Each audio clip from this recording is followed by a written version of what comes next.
여러분 안녕하세요. 경영학 원론 인적 자원 관리의 첫 번째 시간 이어가겠습니다. 이제 기업을 운영하는 과정에서 사람을 관리한다라고 하는 것은 정말 중요하죠. 그러니까 실제 이제 어떤 사람을 어떻게 채용해야 될까도 중요한데요. 사실 이제 그 조직 내에서 성장한 그런 인재들이 그 회사 내에 있지 않고 다른 조직으로 이탈하는 것을 막는 것이 상당히 중요합니다. 그래서 이제 그렇게 하기 위해서 좀 적절하게 이제 보상이라든가 복지라든가 이런 것들을 해야 되겠죠. 실제 이제 인적 자원 관리를 일단 정의를 해보면요. 조직의 목적을 달성하기 위해서 인적 자원의 수요를 결정하고, 그리고 이제 직원들을 리크루팅, 채용하는 거죠. 그리고 선발, 그 다음에 개발, 그리고 이제 동기부여, 더 열심히 일을 하게 하는 거죠. 그리고 평가, 보상, 그리고 이제 일정 조정을 하는 과정을 우리 이제 인적 자원 관리라고 할 수가 있습니다. 패커드의 법칙이라고 해가지고요. 사실 휴렛 패커드의 어떤 경영진들이 다양한 인적 자원에 대한 뭐 명언 이런 것들을 남겼는데 그 중에 하나가 이런 게 있어요. 기업이 더 많은 실적을 내기 위해서는 더 많은 일꾼을 고용하는 것보다 기존의 일꾼들로 하여금 더 열심히 일하게 만드는 것이 낫다. 그러니까 조직 내의 어떤 동기부여를 통해 가지고요. 어떤 효율성을 높이고 생산성을 높이는 것이 훨씬 기업 입장에서 이제 중요할 수 있다. 이걸 이제 강조한 거라고 할 수가 있습니다.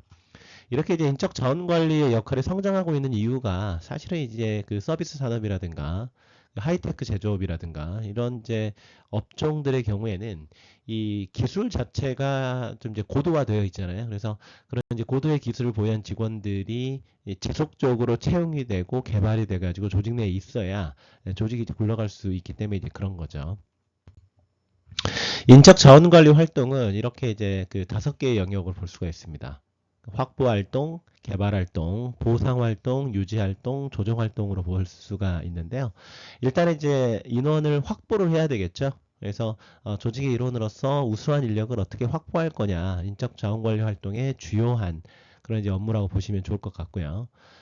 이제 개발 활동은 이제 그 확보한 인력이 자기의 능력을 이제 발휘를 최대한 해주는 것이 조직 내에 조직의 목표에 부합하겠죠.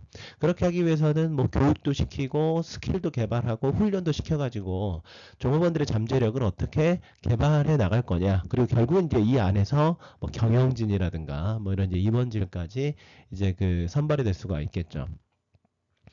보상 활동은 이제 그 이 직원들이 이탈하지 않기 위해서 금전적인 혹은 비금전적인 적절한 이제 보상 활동을 해주는 이게 이제 인적 자원 관리인데 사실 이게 정말 어렵습니다. 그러니까 이 사람들은 기본적으로 어떤 게 있냐면요. 내가 절대적으로 보상을 받았다 손 치더라도 공정하지 못하다라고 여겨지게 되면 엄청나게 불만을 가지게 될 가능성이 높아요.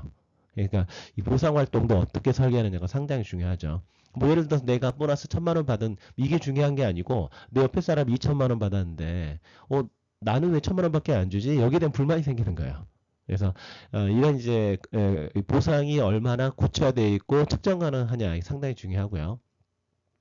유지 활동도 이제 상당히 중요하죠. 그러니까 직원들이 어떻게 보면 이탈하지 않고 그 회사 내에 있어야 되지 않겠습니까? 그래서 종업원들의 사기를 좀 높이 유지시키고 직원들의 목표와 회사의 목표를 좀 조화시키고 그렇게 해서 좀 이제 스스로 알아서 이제 기여할 수 있게 만들면 좀 좋겠죠. 이런 활동들이 인적 자원 관리에 있어서 중요한 부분이라고 볼 수 있고 마지막으로 이제 조정 활동이라고 하는 것은 이제 조직 규모를 어떤 조직의 목표에 맞추기 위해서 조정하는 활동이라고 보시면 됩니다. 채용할 때 잘 채용도 해야 되지만 줄여야 될 때 잘 줄일 수가 있어야 되거든요. 근데 이 법이 있기 때문에 어떤 형태로 법에 저촉되지 않으면서 자연스럽게 조직을 늘렸다 줄일 수가 있느냐 이런 것들을 이제 조절하는 것이 인적 자원 관리다 이렇게 보시면 되겠죠. 우선 인적 자원을 이제 확보하는 것이 이제 상당히 중요하겠죠. 그래서 인적 자원을 확보하려면 어떻게 해야 되겠습니까? 그러니까 우리가 그 어떻게 보면 이제 기업의 중장기 계획이 나와 있어야 되겠죠. 그래서 우리 기업이 보니까 지금은 뭐 예를 들어서 뭐 1,000명 정도의 직원이 필요한데 실제 우리가 이제 사업이 확장이 되다 보면 뭐 5년 뒤, 10년 뒤에 어떤 인력들이 몇 명이 더 필요할 수가 있다. 이 인력 설계가 좀 필요하겠죠. 그리고 예를 들어 전능퇴직자들이 늘어나게 되면 조직이 어떻게 감축이 되는데 시집을 어떤 식으로 뽑아야지 뭐 이런 이제 여러 가지 계획들이 좀 있을 겁니다. 그래서 미래 특정 시점에 어느 정도 인적 자원이 필요할 것인지 그리고 그 시점에 필요한 인적 자원을 제대로 확보할 수 있는지 이런 것들을 파악하는 것이 인적 자원 확보의 과정이라고 보시면 좋을 것 같고요. 만약에 충원이 필요하다. 그러면 이제 모집을 어떻게 할 거냐? 그리고 선발 방법은 어떻게 할 것이냐? 그렇게 해서 이제 적임자를 채용할 필요가 있겠죠. 그리고 이제 인적 자원의 어떤 확보를 수행하기 위해서는요. 일단 직무 관리와 인적 자원 계획이 선행돼야 됩니다. 그러니까는 도대체 어떤 일을 하는 사람을 뽑을 거냐? 그리고 예를 들어 경력직을 뽑을 거냐, 아니면 신입사원을 뽑을 거냐, 훈련이 가능하냐 이런 것들이 좀 선행돼야 되겠죠. 그래서 필요한 인적 자원의 양과 질을 파악한 다음에 어느 정도의 지원자가 있을 것인가를 이제 예측한 후에 모집과 선발 과정이 이제 이루어질 수가 있을 겁니다. 인적 자원 계획은 이제 이런 단계를 거쳐서 우리가 이제 계획을 수립해 볼 수 있을 것 같은데 우선 이제 조직 직원들에 대한 인적 자원 명세서를 작성해야 되겠죠. 그래서 그 실제 뭐 어떤 그 조직 직원들이 어떤 그 뭐 나이, 이름, 학력, 그다음 뭐 자격증과 같은 능력, 훈련 특기, 그리고 여러 가지 뭐 교육과 관련된 이수, 뭐 이런 것들에 대한 적절한 정보를 기입해야 되고, 그 인력이 기술적으로 어떻게 최근의 지식을 잘 알고 있는지, 아니면 이제 충분한 훈련이 되어 있는지, 이런 것들이 이제 확인 가능해야 될 겁니다. 그리고 업무 설명서와 업무 명세서가 나와 있어야 돼요. 이건 이제 직원들이 무슨 일을 하는지 이제 연구하는 건데, 그 업무가 도대체 어떤 일을 하고 있고, 어떤 일을 해야 되는 거고, 그 업무를 수행하는 사람들은 어떠한 능력과 어떤 그 기능치가 있어야 되는지, 아니면 자격증이 있어야 되는지, 그런 것들이 이제 준비가 돼야 되겠죠. 그리고 이러한 어떤 업무 분석은요, 실제 직원이 무슨 일을 하는지 연구해가지고 좀 개량화되어 있어야 됩니다. 그런 상태에서 이제 인적 자원에 대한 미래 수요를 평가를 하는 거죠. 그래서 어떻게 보면 조직의 필요 사항을 예측해서 훈련을 사전 시작하고 필요할 경우에 이제 훈련된 사람들을 이제 바로 투입해야 되겠죠. 예를 들어서 이 현대자동차가 뭐 전기차를 이렇게 그 뭐 양산할 계획이 있다. 뭐 이런 여러 가지 단계들이 있다면 거기에 맞춰서 기술 인력이라든가 제조 인력이라든가 마케팅 인력이라든가 이런 것들에 대한 인력 계획을 세워야 될 것이고 이 신입사원을 뽑을 건지 아니면 재배치할 건지 그리고 이제 훈련이 돼서 필요할 경우에 이제 바로 투입이 돼야 되겠죠. 이러한 어떤 인적 자원에 대한 이제 수요를 평가해야 되고 인적 자원의 이제 미래 공급도 평가를 해야 될 겁니다. 이건 이제 그 예를 들어서 우리나라 같은 경우 제가 보여드렸지만 베이비붐 세대분들이 은퇴를 하시게 되면서 여러분들의 기회가 늘어날 수 있다라고 얘기를 했죠. 실제 우리나라의 50대, 60대가 기본적으로 인구 비율로 차지하고 있을 때 2024년 기준으로 1,600만 명이 넘습니다. 그러니까 노동력이 앞으로 이제 줄어들 거라는 거죠. 제 아이들 3명도 2005년생, 2010년생, 2014년생인데 셋 다 동일한 해에 태어난 애들이 40만 명대거든요. 근데 이제 요즘에는 이제 20만 명대로 태어나니까 계속적으로 이제 노동 공급에 대한 부분들은 줄기 때문에 이런 인력들을 우선 인력을 좀 사전에 확보할 수 있는 이제 그런 것들이 좀 필요하겠죠. 그리고 이제 전략적 계획을 이제 수립해야 될 겁니다. 그래서 노동력을 어떻게 채용하고 어떻게 선발하고 이제 훈련하고 개발하고 평가하고 보상할 거냐 여기에 대한 어떤 조직에 대한 제도가 있는 거죠. 그래서 앞선 이제 네 단계가 이 전략적 계획을 수립하는 단계로 귀착이 될 겁니다. 자, 그러면 한번 업무 설명과 업무 명세를 한번 보죠. 그러니까 이제 교재에는 업무 설명서, 업무 명세서 이렇게 나와 있는데 일반적으로 이제 우리나라에서는 직무 기술서, 직무 명세서라는 이제 이름으로 표현하는 경우가 많습니다. 그러니까 업무 분석은 이제 예를 들어 이런 거죠. 그러니까는 현재 영업사원이 수행하는 업무를 관찰해 보는 거고 그 수행하는 업무에 관해서 영업관리자가 토의를 하는 건데 업무 설명서 내지는 직무 기술서는요, 직무에 관한 내용입니다. 그러니까 무슨 일을 하느냐 이거죠. 그렇죠? 그러니까 예를 들어서 그 영업사원이다. 그러면 이런 이제 직무 기술서 내지는 업무 설명서가 나와 있을 수 있죠. 이 영업사원의 1차적인 목적은 회사 제품을 그 지구역에 있는 상점에 판매하는 거다. 그리고 이제 의무사항에는 이제 회계 서비스를 제공하고 고객들과 긍정적인 관계를 유지하는 것이 포함되어 있다. 그리고 이제 책임사항은 다음과 같은데요. 예를 들어서 상점 운영자들에게 새로운 제품을 이제 소개하고요. 상점 운영자들이 주문량을 추정하는 것을 돕고, 중요한 진열대 공간에 대해서 협상하고요. 상점 운영자들에게 판촉 활동에 대해서 설명하고, 원하는 상점에 진열대를 설치해주고 유지한다. 이게 어떻게 보면 업무 설명 내지는 그 직무 기술서예요. 그러니까 업무에 관한 내용이죠. 직무에 관한 내용입니다. 그리고 이제 업무 명세서 또는 이제 직무 명세서는 이걸 하기 위해서 직원이 어떠한 역량을 갖추고 있어야 되냐 이거예요. 이 업무를 수행하는데 필요한 자격을 갖춘 사람의 특징으로 볼 수가 있죠. 그래서 이런 사람을 우대한다라는 거죠. 예를 들어서 2년간 판매 경험이 있으면 좋겠고, 그리고 이제 좀 긍정적인 자세가 있어야 영업하는 데 좀 도움이 되겠죠. 그리고 이제 커뮤니케이션 능력이 있어야 되고, 고등학교 졸업한 다음에 대학에서 2년 이상 이렇게 수학한 이런 경험이 있어야 된다. 이러한 어떤 자격이 있어야 채용을 할 수가 있다. 이게 이제 직무에 관한 내용으로 볼 수가 있을 겁니다. 자, 그러면 한번 사례를 한번 들어볼게요. 우리가 이제 예를 들어서 이제 기업은행에서 금융 일반 어떻게 보면 이제 그 금융 영업을 하는 사람을 채용을 할 때 이런 식의 직무 수행 내용과 이제 필요한 기술을 이제 나열하고 있는데요.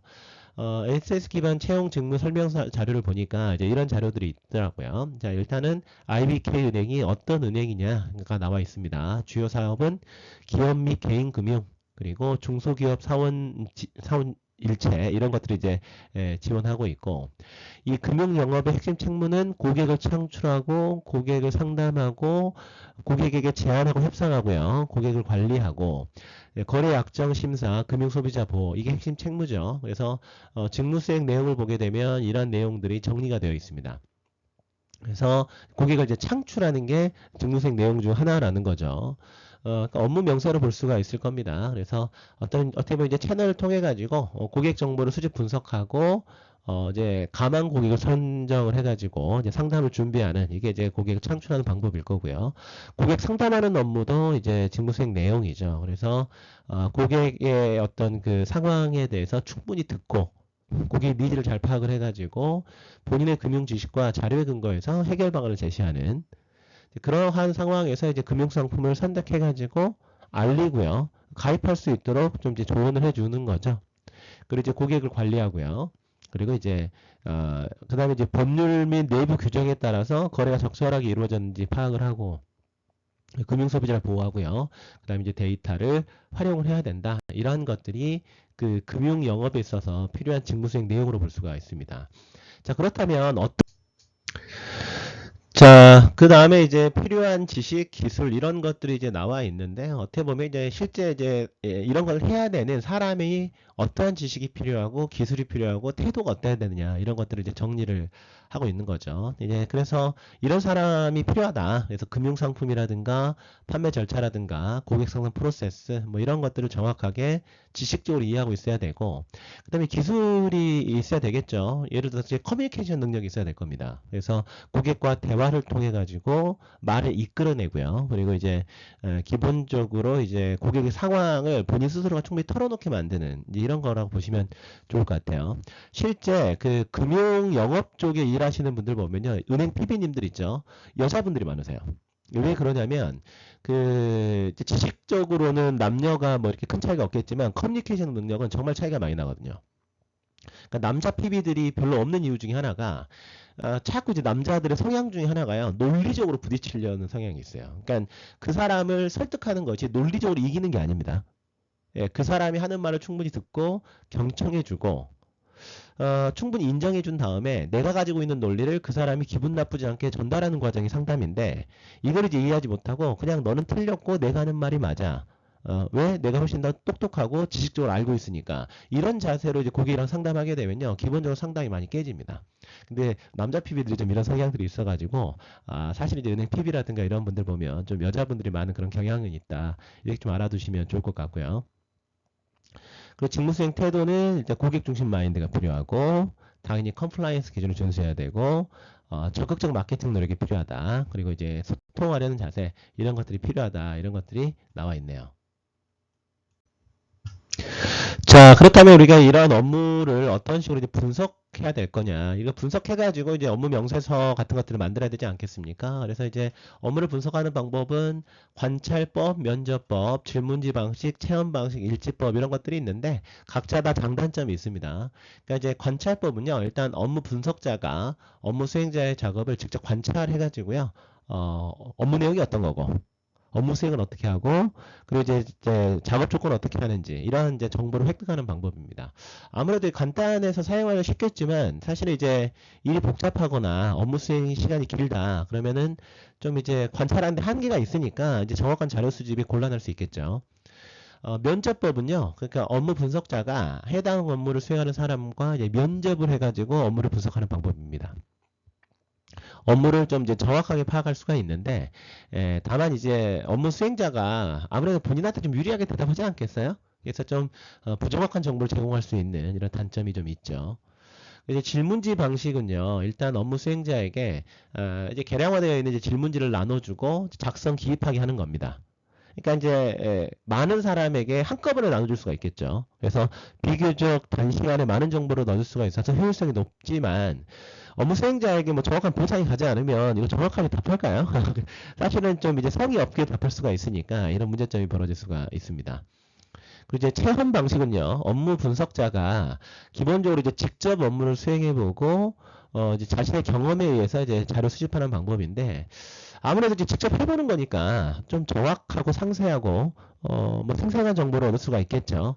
하지만 좀 시간이 많이 걸릴 수가 있고요. 그리고 이제 업무를 분석하는 사람이 업무를 대하는 방법과 직접 업무를 수행하는 사람이 어떤 심리적 차이가 있을 수가 있으니까 여기에 대한 것들을 좀 참고해야 됩니다. 그리고 이제 일지법은 이제 업무 수행자에게 매일 자신이 하는 일에 대해서 이제 일지를 기록하게 해서 업무에 대한 정보를 확보하는 방법이다. 이렇게 좀 보시면 되겠죠. 기본적으로 이제 직무 특성이 있는데요. 이제 해크만과 올덤 같은 경우는 그 핵심 직무 특성을 이제 기술 다양성, 직무 정체성, 직무 중요성, 자율성, 피드백 이러한 어떤 이제 5가지의 직무 특성을 이제 개발한 다음에 이러한 것이 어떻게 작용을 해서 동기부여 효과를 산출할 건지 이제 잠재적 동기 지수를 가지고 설명을 했습니다.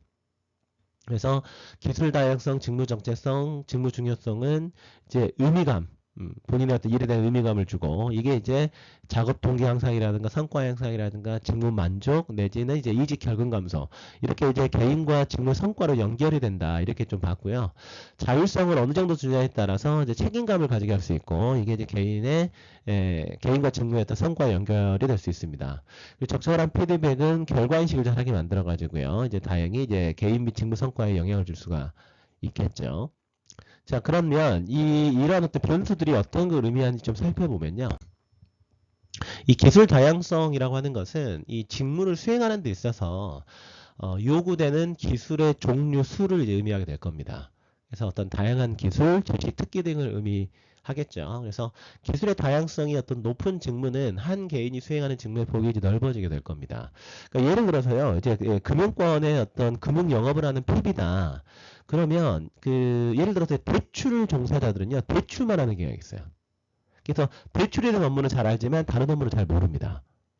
외환 관련된 일을 하는 사람 또 외환 관련된 일만 하는 경우가 있고요. 그런데 은행 PB 같은 경우는 어떻게 되냐면 일단 고객의 어떤 니즈를 잘 발굴한 다음에 포트폴리오를 만들어야 되겠죠. 그리고 이게 투자 상품이랑 연결될 수도 있지만 예금 상품이랑 연결될 수도 있고 연금 상품이랑 연결될 수도 있고요. 그 다음에 이제 방카슈랑스와 같은 이제 보험 상품하고도 연결이 될 수가 있습니다. 그래서 이제 이 사람이 현재 처해 있는 상황이 기본적으로 세금을 줄여야 되는 상황인지 아니면 자산을 늘려야 되는 상황인 건지 아니면 은퇴 자산을 늘려야 되는지 아니면 대출이 앞두고 있어가지고 부채를 줄여야 되는 상황인 건지 상황이 좀 다르잖아요. 그래서 다양한 금융상품 판매에 대한 자격증이 필요하게 됩니다. 이런 경우에는 직무의 폭이 넓어지게 되겠죠. 그리고 이제 과업 정체성이라고 하는 것은 뭐 예를 들어서 내가 하고 있는 직무가 독립적으로 완결되어 있는 것을 확인할 수 있는 정도입니다. 그래서 내가 맡은 업무가 전체와 연결되어 있느냐 이런 것들을 아는 건데 예를 들어서 내가 하는 일이 별거 아니야 이런 생각을 스스로 한다면 당연히 사기는 낮을 수밖에 없겠죠. 그러니까 예를 들어서 자동차 생산 공정에서요, 바퀴를 부착하는 직무만 수행하는 종업원이 있다. 아무래도 그러면 공장장보다는 직무 정체성이 이제 낮을 수밖에 없겠죠. 그 다음에 이제 과업 중요성은요, 내가 수행하는 직무가 다른 사람의 작업이나 행동에 영향을 미치는 정도입니다. 그래서 예를 들어서 내가 펑크가 나버리면 뭐 다른 사람 내지는 전체 프로세스에 중요한 영향을 미치는 직무다. 그럼 스스로 좀 중요성을 느끼게 되겠죠. 그렇죠? 그러면 이제 성과도 향상이 될 수가 있고 직무 만족도 커질 수가 있을 겁니다. 예를 들어서 병원의 중환자실에서 환자를 다루는 간호사다. 이 간호사의 직무는 그냥 일상적인 청소를 하시는 분보다는 과업의 중요성이 좀 높다라고 볼 수 있겠죠. 자율성은요, 그 종업원이 직무에 있어서 그 자유, 독립성 내지는 이제 재량권을 주는 정도입니다. 그래서 어떻게 보면 이제 감독 없이 업무를 계획하고 처리하는 종업원은요, 매일매일 지시를 받는 종업원에 비해서 좀 이제 자율성이 높다고 볼 수가 있겠죠. 자, 그리고 이제 피드백은 이제 작업 수행 성과에 대한 정보의 이제 유무를 뜻하는 겁니다. 그래서 이제 이러한 어떤 직무 특성에 대한 변수가 심리 상태에 영향을 주고 이게 이제 개인과 직무의 어떤 성과로 연결이 된다 이렇게 좀 보시면 되겠습니다.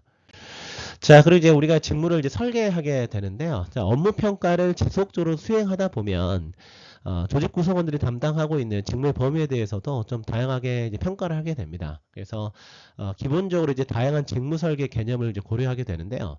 이렇게 이제 직무를 설계하지 않으면 어떤 문제점이 벌어지냐면 약간 부서 이기주의처럼 돼요. 그래서 이제 직무를 순환하거나 뭐 확대하거나 충실화시키거나 다양한 어떤 활동을 하지 않으면 그냥 고아하면서 자기 일만 하면서 엄청나게 이기적으로 행동할 수가 있거든요. 부서 간의 커뮤니케이션도 잘 안 될 수가 있습니다. 그래서 사실은 뭐 조직이 좀 큰 조직일수록 이런 직무 설계가 참 중요하다라고 볼 수가 있는데 첫 번째가 이제 직무 순환입니다. 그래서 작업자로 하여금 좀 다양한 직무에 순환 근무하도록 하는 거예요. 그래서 이렇게 하게 되면 직원의 활동을 좀 다각화하고 작업자의 권태감을 줄일 수가 있겠죠. 그래서 뭐 예를 들어서 2, 3개월에 한 번씩 다른 직무로 옮기게 할 수 있을 겁니다. 그리고 이제 할당된 직무에 더 이상 흠의를 못하는 경우에 다른 직무로 이동시킬 수 있겠죠. 그러니까 이제 저 같은 경우도 제가 그 이제 금융권에서 일을 할 때 제가 이제 그 교육 마케팅 팀장을 좀 했었거든요. 근데 이제 그 교육 마케팅 팀장을 한 10개월 정도 하니까 저랑 좀 안 맞더라고요. 예. 그러니까 이제 좀 현장에서 좀 영업하거나 컨설팅 하는 업무를 하고 있어가지고 좀 이렇게 좀 그 큰 조직이 아니었기 때문에 좀 이렇게 대표님이랑 잘 얘기해가지고 현장 지점장으로 제가 나갔던 적이 있어요. 예. 너무 어린 나이 지점장 나가서 엄청나게 고생을 하긴 했는데 이제 그런 식의 어떤 직무 순환으로 볼 수가 있겠죠. 장점은 뭐냐? 이 사람에게 어떤 광범위한 경험, 지식 이런 것들을 이제 제공해 줄 수가 있겠죠. 전반적인 어떻게 보면 그 직무에 대해서 이해를 하게 되면 후에 뭐 임원도 될 수 있을 겁니다. 경영을 전체적으로 좀 맡을 수 있는 그래서 보다 큰 책임을 맡을 수 있는 준비 단계를 마련해 줄 수 있는 장점이 있다라고 보시면 좋을 것 같고요. 다만 이러한 단점은 아무래도 훈련 비용이 급증하게 되고 그다음 이제 생산성이 떨어질 가능성이 좀 있겠죠. 그렇죠? 그래서 이런 이제 장점과 단점이 있다 이렇게 보시면 되고요. 자, 직무 확대는요, 그 직무 분화 또는 이제 전문화와 대치되는 개념인데, 그 이제 현재 맡고 있는 직무에 유사한 작업을 이제 추가시켜 가지고 이제 다양한 일감을 제공을 하는 거죠. 그러니까 이제 예를 들어서 조립 공정의 한 부분만을 맡고 있는 작업자에게 공정 전체를 담당하게 하는 이런 식이 되는데, 사실 이 직무 확대는요, 기본적으로 뭐 별 흥미 없는 작업이 이제 확장되는 개념이 될 수가 있어가지고 직원의 사기를 저하시키고 불만족을 높일 가능성이 있습니다. 그래서 이제 제대로 계획이 수립되지 못하면 이제 사고 유발 가능성도 있으니까 좀 조심해야 될 것 같고요. 직무 충실화는 이제 작업을 좀 이제 좀 높이는 거죠. 수준 자체를. 수직적인 팽창을 통해서 작업자의 어떤 그 책임 범위도 확대를 시키고, 그 다음에 직무의 계획 수행 평가, 이러한 이제 부분에 재량권과 독립성을 부여하는 방법입니다. 그래서 단순히 이제 직무 확대가 직무의 범위를 넓히는 거라면, 직무 충실화는 이제 심도를 이제 키우는 거다 이렇게 보면 되겠죠. 그래서 조직 구성원들에게 역량을 최대한 이제 발휘할 수 있는 이런 기회를 제공해 가지고요. 그리고 이제 동기 유발 요인으로 좀 작용할 수 있다 이렇게 보시면 좋을 것 같습니다. 그리고 이제 조직 구성원의 경우에는 다만 그 직무 범위나 심도 증대보다는 직접적인 물리적 보상을 중시할 수 있으니까 이런 것들은 좀 참고하시면 되겠습니다. 자, 다기능 팀은요. 그러니까는 이제 이거는 이제 팀이 어떻게 보면 이제 공동의 목표를 달성하기 위해서 공동의 책임을 지고 어떤 상호 보완적인 능력을 가진 이제 구성원들이 이제 공동으로 업무를 추진하고 결과도 같이 책임을 지는 이런 집단을 이제 얘기를 하는데 사실은 뭐 기업 경영의 어떤 전략적 의사결정 프로세스부터 어떤 현장의 생산이라든가 개선 활동에 이르기까지 다양한 형태로 활용되고 있습니다. 그래서 이제 뭐 예를 들어서 그 뭐 컨커런트 엔지니어링이라고 하는데 동시공학의 어떤 원리를 반영한 제품 개발팀이라든가 이런 것들이죠. 그러면 이제 뭐 예를 들어서 뭐 제품 디자인 엔지니어, 생산 기술 엔지니어, 마케팅 전문가, 구매 전문가, 뭐 재무 전문가, 협력업체 기술진 다 참여해가지고요. 제품 개발과 이제 생산에 관한 이제 모든 정보를 좀 오픈해 놓고 실제 이제 성과를 좀 내는 거죠. 이러한 어떤 다기능 팀 같은 경우는 어떤 효과가 있냐면 기본적으로 이제 다양한 이슈에 대한 문제의식을 확산하고 정보를 공유할 수 있을 겁니다. 일단 기본적으로 다양한 업종에서 좀 이제 경험을 가지고 있는 전문가들이 모여서 의견과 정보를 내는 거니까 실제 전체적인 정보의 부가가치가 커질 수가 있고요. 그 다음에 이제 팀이 도출한 이제 대안의 타당성을 인식하는 건데, 이제 많은 사람들이 팀에 능동적으로 참여하게 되면 아무래도 이제 나 자체도 조금 더 열심히 하게 될 것이고, 그리고 이제 책임감도 커지겠죠. 그리고 이제 다양한 문제 해결 방식을 직결할 수 있습니다. 아무래도 이제 다른 사람의 생각을 통해서 나 자신의 어떤 생각도 충분히 키울 수가 있겠죠. 이러한 것들이 어떻게 보면 이제 다기능 팀의 효과가 될 수 있다. 그래서 요즘에는 뭐 금융이라고 하더라도요, 이제 다양한 어떤 업체들이 기본적으로 이제 들어와가지고 기술, 컨설팅, 뭐 상품, 뭐 다양하게 모여가지고 정말 이제 적절한 서비스를 개발하는 이런 형태로 이제 만들어가는 서비스가 이 다기능 팀에 의해서 만들어지고 있습니다. 자, 그럼 이제 첫 번째 시간 마무리하면서요. 한번 이 부분에 대해서 한번 학생들이 생각해보면 좋을 것 같습니다. 뭐 현재 뭐 다들 회사를 다니고 계시겠지만은 일단은 졸업을 한 다음에 내가 만약에 다른 뭐 조직으로 이직을 하고 싶다라고 했을 때 졸업한 후에 가지고 싶은 일자리가 있다면 일단 최소한 두 개를 한번 찾아보면 좋을 것 같고요.